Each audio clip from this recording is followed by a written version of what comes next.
The Quabbin, from 5 towns to 0. The Quabbin Reservoir is one of the largest man-made public water supplies in the U.S. This reservoir is replenished by the Swift River, although seasonally it is fed by the Ware River. Although there is more to this reservoir than just water, let's begin. Before the idea of the Quabbin even came to anyone's mind, there are four towns in the Quabbin. Those names were Enfield, established in 1816, Prescott, established in 1822, Greenwich, which was established in 1739, 1749, and 1754, which I will explain later, and finally Dana, which was established in 1801.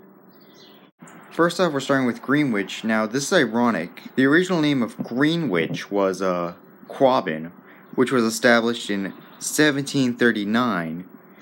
Then, in 1749, it was changed to Quabbin Parish, and finally, it was changed to Greenwich after the British Duke of Greenwich. Greenwich's businesses were mostly agricultural, like other towns, although it stuck out with its ice harvesting on Greenwich Lake every winter. Apparently, it was very scenic with its bounty of lakes and ponds, allowing for people to rent or buy cabins and such so they can get away from their busy lives. Next is Dana, which was pieced together with sections of Petersham, Greenwich, and Hardwick. Also, when Dana was disincorporated, the land that was not in the Quabbin lines was given to Petersham. Now, something odd about Dana was it was comprised of various towns, which were North Dana, Doubleday Village, and Dana Center. Also, another town that I cannot say for my life because I've said it like 5 times during the past recordings, and I cannot say it. Alright, so I'm just going to be talking about Dana as one town, and not going to be going into detail about the villages. Now, Dana was known for its many camps. One of its most successful businesses in the mid-1800s was a company that made palm leaf hats. The palm leaf was from South America. Box manufacturing was also a good business, and a company there, the Swift River Box Company, did very well. It was from 1890 to 1935. Next is Enfield, that broke off of Greenwich. They did a ton of hydropower, as the west and east sections of the Swift River met on the southmost section of town. This allowed for an abundance of mills to produce a number of things, most notably clothing. There isn't really much to say about Enfield, though. It was really kind of small. I guess I could throw in that there was just agriculture, but yeah, I already said that in Greenwich. Finally, of the lost towns of Quabbin is Prescott. Prescott, similar to Diana, had villages, only just 3 of them, and had the smallest population of the 4 towns, with 300 by 1900. The town was made from sections of Pelham and New Salem. Prescott had very few businesses, and it was mostly made up of farming. Now here we get to the reasoning of the Quabbin.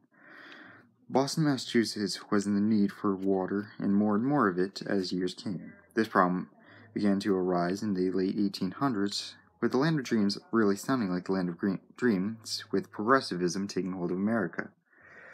Boston was looking for nearly 30 years before they came to the conclusion that the Swift River Valley, or the Quabbin, was found, and they thought it would be a good place to have their water. Geological and geographic surveys were held around the valley, and rumors followed saying the land would be flooded. No one really believed it, but it was an unnerving thought. Although, as we could see, those rumors were 412 billion gallons of water true. As most people would think, they were going to fight this. And so they did. The lost towns did, and and this went up to the Supreme Court. The towns lost. The price of land fell, and the townspeople had to sell their land as fast as possible, with the government promising a reimbursement for the lost land. The construction actually began before most people moved out, with construction beginning with the chopping of trees, then either the moving or destruction of buildings.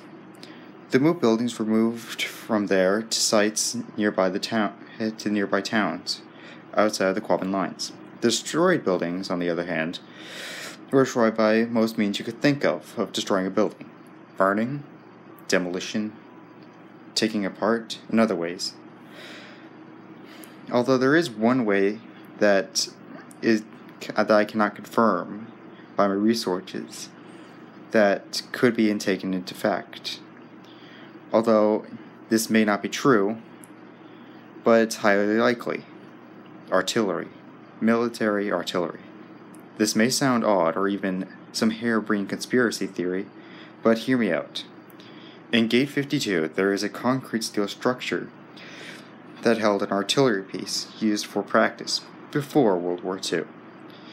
The dams were dirt mounds, and it took several years for it to fill for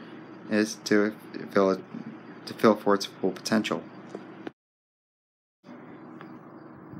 This day of uploading, hopefully between May 30th and June 1st, the Quabbin is still supplying Boston and various towns surrounding it and its way up to Boston. You can visit and explore its various forests and landscape. You can see its dams and other sites, such as basements and the the artillery site I was explaining earlier. Still, the reason I made this video was to inform people. Most people don't understand the sadness behind this. Tons of people lost their homes during this. Although a couple thousand doesn't sound like a lot, it is.